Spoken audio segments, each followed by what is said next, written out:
Hello, good day everyone, especially to our lovely esteemed guest. I'm Kathleen Tan, your initial speaker, introducing my fellow members. We have Arlene Joy Baha, Roslyn Viray, David Daniel Riataza, Jaciel Peralta, Mark Marquez, Hipolito Yamat, Dominic Las, and Dave Liano. Today, we'll be tackling certain topics by asking and answering questions with the purpose of gaining insights regarding the relation and significance to the profession and the intersection of science, technology, and society. Our guest expert for today is Mr. Sean Paulo Canapi, a geologist.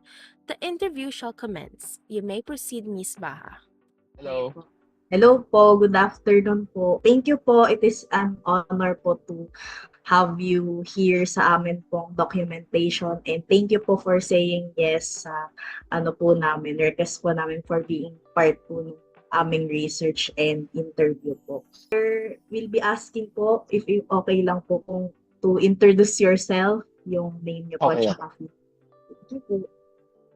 Okay. Hi guys. I'm Sean Paulo Canapi, a geologist and an instrumentation specialist and data analyst. And I'm 24 years old. I graduated from Mapua University. Grabe kasi dati magka-service lang kami guys. So nakakagulat. Yes. Ang bilis ng panahon. At saka nakakabilib. Kaya nagulat din ako kasi napatingin din ako sa LinkedIn mo and nakita ko nga na Mm. geologist ka and it is a perfect opportunity sabi ko kaya I reach you out. At saka I just nyo po, lately lang nakilala nyo po pala si CA, which is a friend of mine din. Parang co-org daw noon. Carl Anves. Yes. Radio Cardinal. Yun, small world po talaga. Yeah, ayun. Thank you po ulit Yes. talaga kasi it is Yes, sure. big deal po talaga sa amin. Ayun po. Going back po sa natin, sa pinag-uusapan po. Ayun po, we've heard nga po na nasa STS na po kayo, na field. So ano po nag-inspire sa inyo in pursuing a career related to STS? Since I was an elementary student, talaga curious na talaga ako when it comes to the Earth.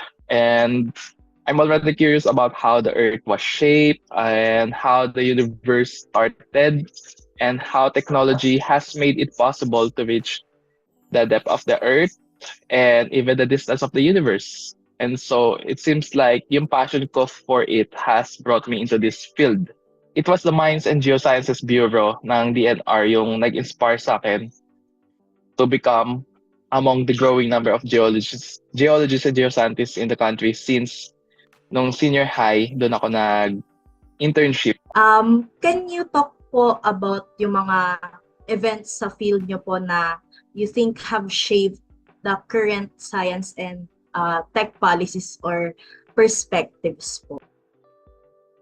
Siguro, I'm going to talk about how geology has significantly shaped the current science and tech policies, especially here in the Philippines. Malaki na talaga yung naging impact ng geology. Just for everyone's knowledge, geology is really a very young branch of science compared sa chemistry, biology, physics. Tawag dito, sa geology, marami pang, kumbaga, mga theories, studies na still open for changes. However, despite being one of the youngest and most unearthed branch of science, it has made a significant changes when it comes to unearthing the mystery of the Earth and moreover promoting safety among the people. So one best example na lang natin siguro is when Mount Pinatubo erupted. Of course, we know that in the history, in our earth science books, and even nung mga elementary pa lang tayo, alam na natin na yung time na sumabog sa Pinatubo. Probably because it is considered among the largest volcanic eruption in the century and history, and especially sa bansa natin nangyari. And we all know that many people lost their lives during that eruption.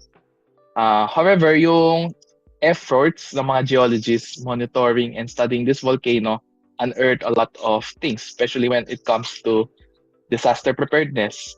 So, hindi lang naman siya sa Mount Pintubo, but also marami pa mga volcanoes, like for example Mayon, na kahapon lang nagkaroon ng minor eruption, Taal, Bulusan, Hibok-Hibok, many more. Not just the Philippines but also to other countries.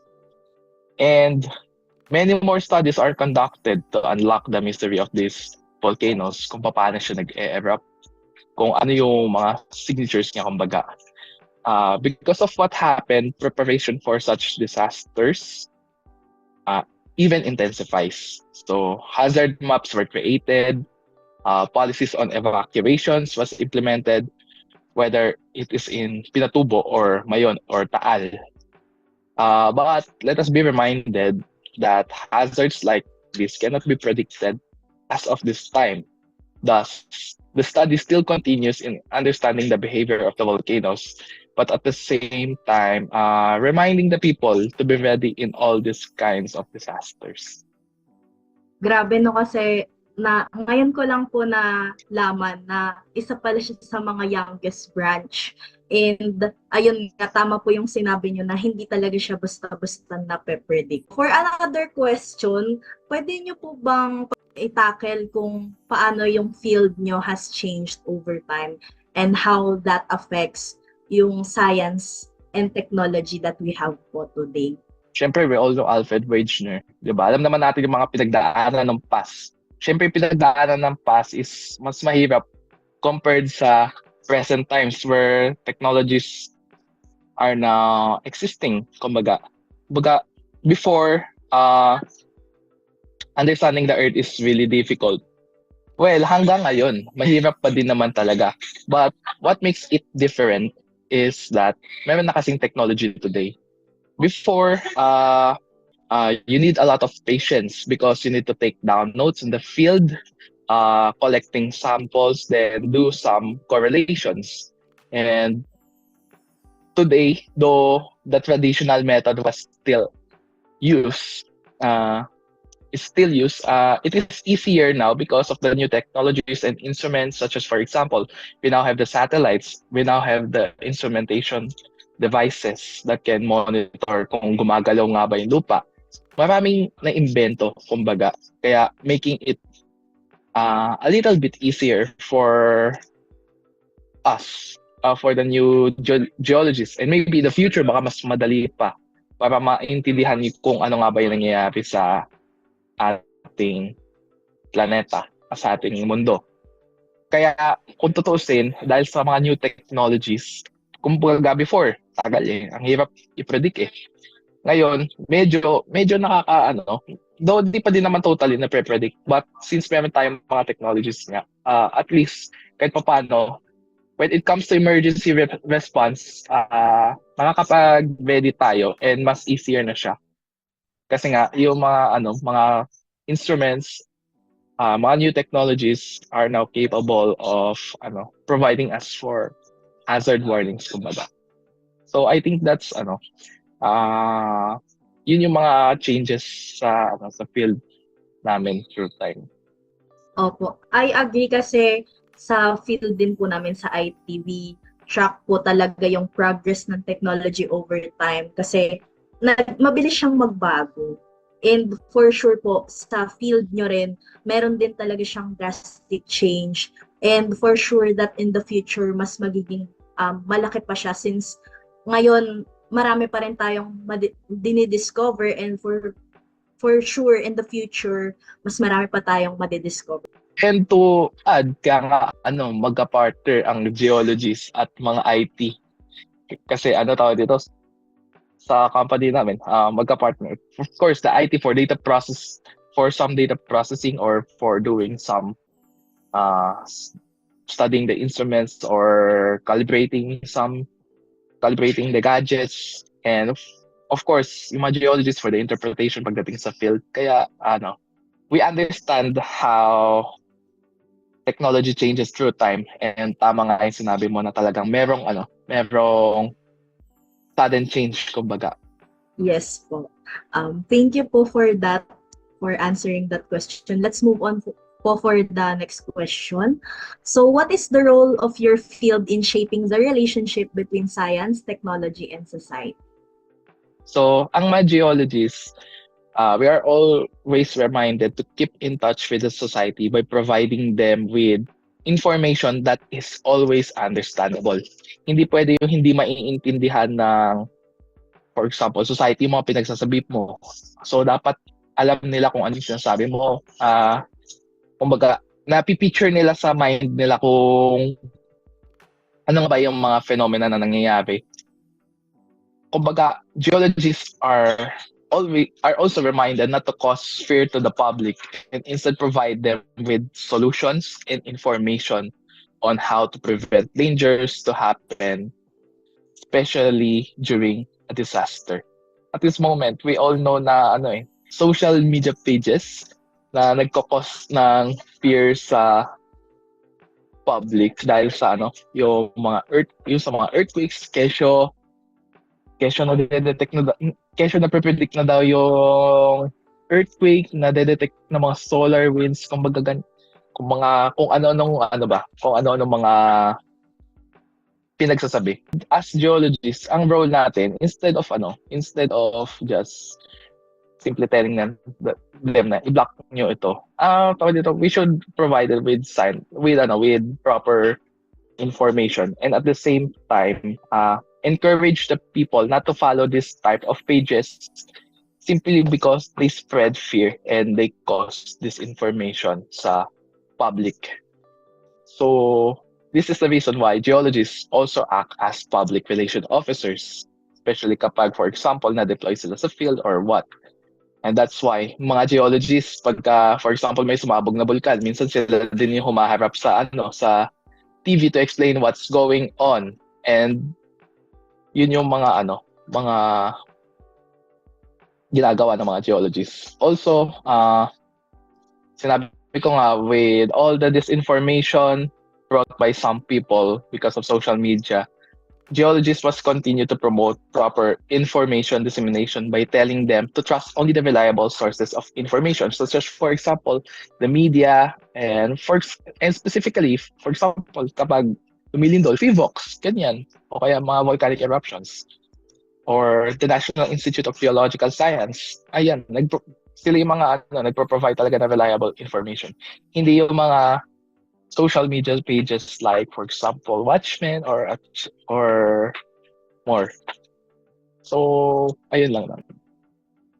I agree, and dyan talaga din po lumalabas na yung field natin both na meron ding responsibility talaga yung IT world when it comes to misinformation, kasi very important siya, especially natural disaster yung hinahandle ng field nyo po mostly. Kaya it is very important then that we take responsibility also for being responsible, especially in developing the system na dina-develop namin. So ayun. Thank you po for that reminder. So for number 4 na question po, how do technological advancements change society and how does society changes technology? Siguro I said in the previous question that geology is very young, diba? Especially when it comes to the technologies of the past, is very different compared to the present. Before, geologists use observations, travel everywhere, traverse the earth to see how landscape has changed through time. But now we already have the GIS. We now have the satellites. We can now see just by simply clicking the Google Earth kung ano nga ba yung mga changes na nangyayari through time. And historical data can also be seen. Moreover, new technologies involving monitoring instruments can now be used to monitor the movement of the Earth, whether it is a volcano, mountains, or even infrastructures. We now have real-time monitoring just by looking into the servers. Kumbaga, as geologists, which is also in the field of instrumentation and monitoring, I was amazed by how technologies have helped us monitoring critical structures, which is also vital when it comes to monitoring and studying landslides, infrastructure collapse, and more. And the technology advancements can surely benefit the society when it comes to safety.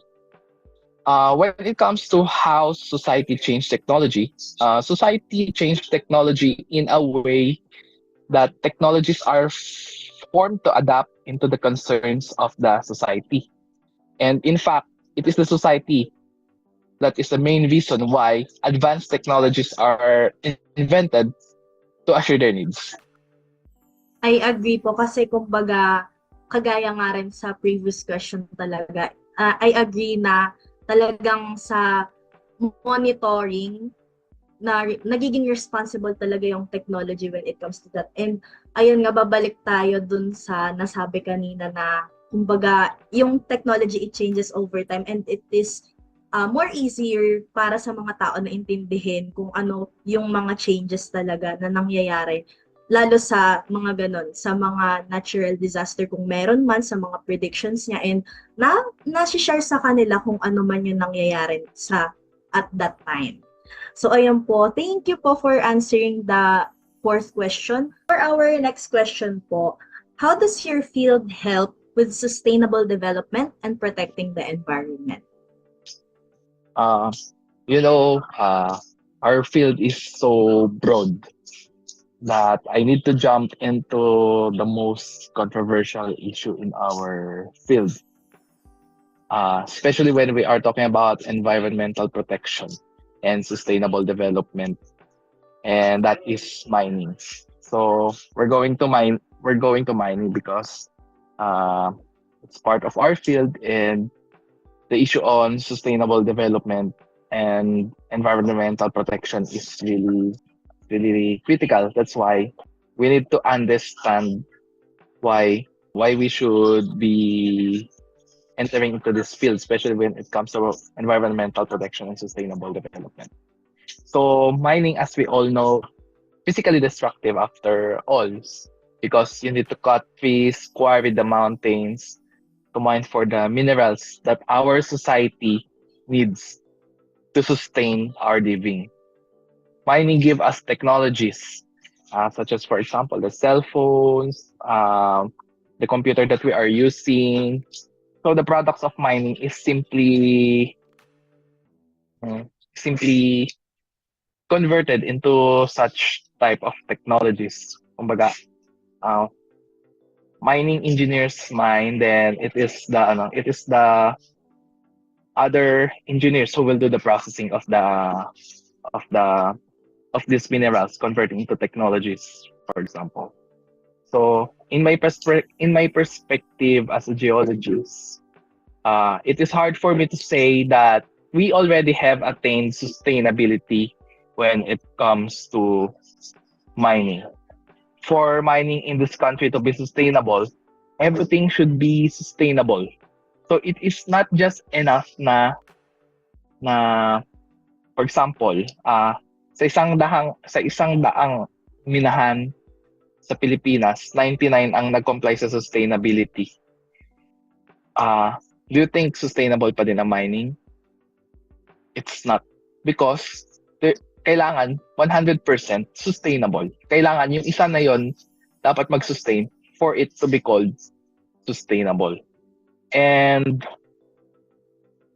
how can we promote sustainable development in mining? Of course, we geologists, along with the environmental engineers, formulate solutions on how to make mining environment friendly. One example is, of course, converting the open pit mines to rice terraces, or some even ponds for the fishermen to fish, or even reservoir. Some open pit mines act as catch basin for floods, especially sa part ng Rizal, meron doon isang open pit mine that act as a catch basin. And siguro yun yung mga, there are many more solutions, but these are just some of the solutions na geologists and environmental engineers and other engineers formulate in order to make it sustainable, not just for the mining company itself, but also for the people, the economy, uh, the nature, of course, and most importantly, promoting tawag dito, human rights na din at the same time. So, this will make it beneficial to the people and at the same time for future generations.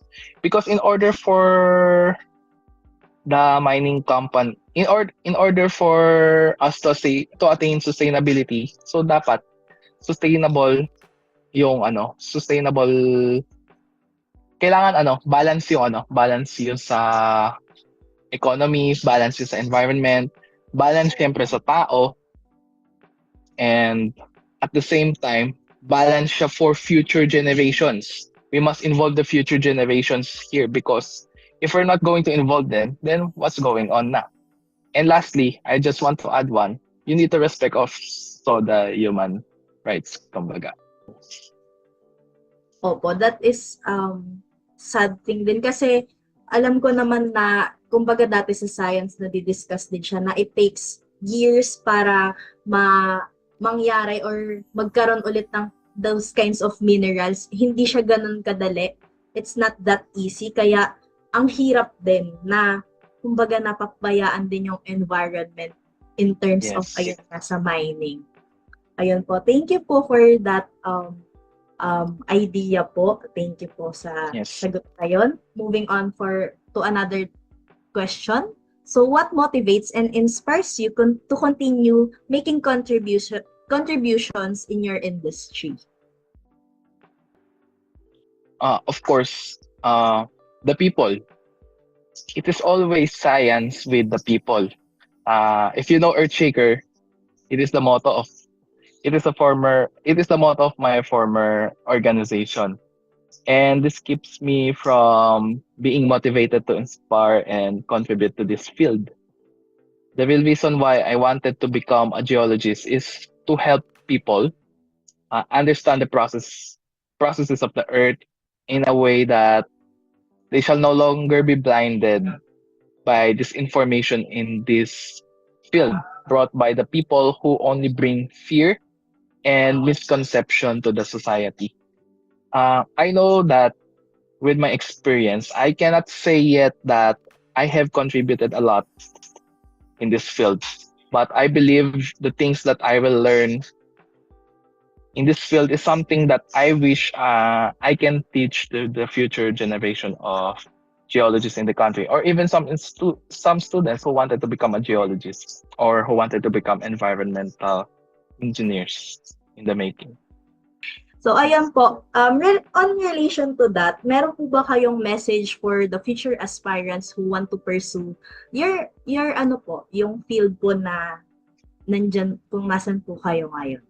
Yes, actually there are only few taking up geology in this country. But to those who want to pursue a field in science and technology, always remember, lagit lagi para sa bayan. If it is your passion, make it happen. Being in this field requires a great responsibility, especially when it comes to information and dissemination.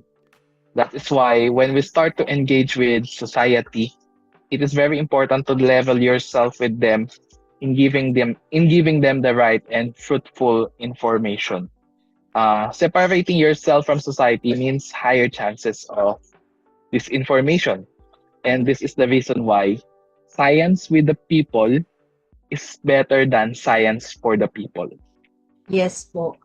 Yung sinabi niyo po na lagit-lagi para sa bayan, it is in line din sa aming sa isa sa mga linya sa aming yung hymn namin sa PUP, mula sa'yo para sa bayan. Kumbaga, Yes. almost din siya same din siya ng message na kumbaga you're with the people na and you also serve the people sa talent na meron ka and sa skills na meron ka. So ayun po, thank you po so much for this Thank you. Thank you po for the opportunity po, for the time, for the effort that you gave to us. It is great conversation po. And we've learned a lot po from you, especially po na kami na natututo or nag-aaral po ng STS.